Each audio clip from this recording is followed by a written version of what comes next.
We are talking outdoor track and field with Big East Coach of the Year, Coaching Staff of the Year, Ron Mann. I'm Sean Moth. Thank you for joining us. Women's team Big East champions, a fifth consecutive title, unprecedented in Big East history. And I start with the Big East Coaching Staff of the Year, and you acknowledge it is Staff of the Year.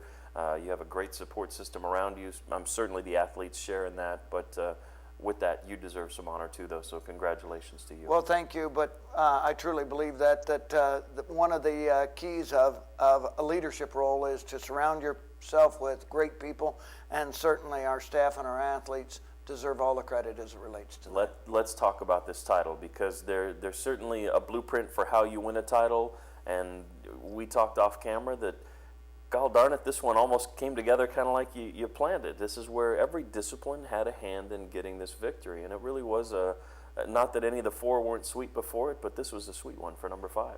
It was, and that sometimes it goes together easily. This one certainly didn't go together easily, and each one of the different doctrines had to pull their weight, if you will, and that's what it's called, is a track and field team, and it includes hurdlers and sprinters and jumpers and throwers and distance runners, and everybody took their part in this championship. And I was confident watching and following along, as I'm sure fans were, but second after day 1, second after day 2, you kind of look at that and you think, well, I hope we're not having a bad weekend, and playing from behind, I guess, in the standings, the final day was a big day for the Cardinals. It was, and we had a meeting that morning at 7:45 in the morning, and we said, it's ours if we go get it. And it's, whoever gets to 100 points in this competition is going to win.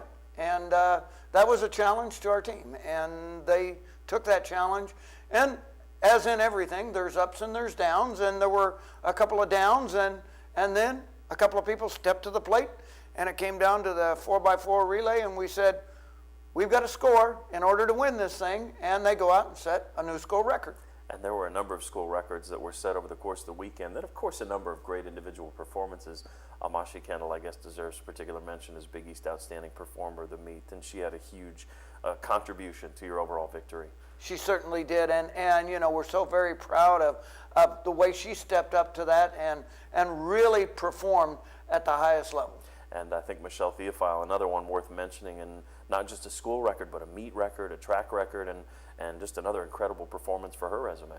Yeah, that 1.86 m is a standard that will get her to the junior NACAC championships, which is North American and Caribbean Athletic Association. So she'll represent her country this summer, as well as Chiwe Okoro gets a B standard for the Olympic Games in the shot put. So a very, very successful weekend across the board. What was the reaction like for the team when they realized they had it? Because you said it came down to that final relay. I know that when you've won before, there's the adage of you act like you've been there before, and this is a group that knew nothing but winning the outdoor meet, but I imagine it still had to be a pretty exciting moment.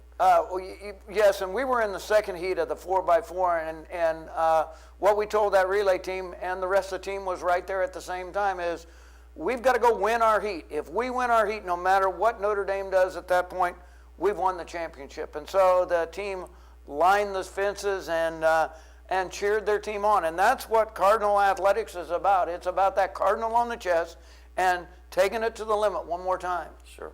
We move forward. There is a final opportunity to kind of sharpen things, as it says, preparing for the NCAAs. And that will come the 24th through the 26th down in Jacksonville in terms of regionals. But the preparation is in the Cardinal Twilight, the third and final home meet at Cardinal Park. It is Friday. And it is just that, kind of an opportunity to just kind of refine a few things before that final meet. Yeah, and it truly is a last opportunity, in that the NCAA qualifying closes on Sunday. So with our Friday setup, we're given every opportunity. The schedule is a little different than the normal schedule that we would have in a 2.5-hour format, but this one is a lengthened format in that we'll be in the throws in the morning to maximize the winds coming out of the south. We'll be doing the field events in the afternoon to maximize the breezes off of the river in order to get those. And then hopefully the wind sets down in the evening and we can get some great distance events. So it's truly a twilight meet to get us ready for the twilight of the season. And for some, it is just that opportunity to prepare, and for some, it is that final opportunity to put a qualifying time in. And I know that would seem like pressure, but in the same light, it seems like a great opportunity in case things haven't gone as planned over the course of the year. Yeah, it is, and we're so proud of all of the athletes as we go into the NCAA championships. And we're through the Big East Challenge now, and now we go into the NCAA Challenge and that first round of the NCAA, and then hopefully we'll be in the top 12 out of the eastern portion of that first round, and then on to the national finals in Des Moines, Iowa. And I believe you told me, barring any changes at the Twilight, which we hope there are, around 22 athletes will be heading to the NCAAs. That's what we have as of this morning. All right. We wish those athletes and you and the coaches the best of luck.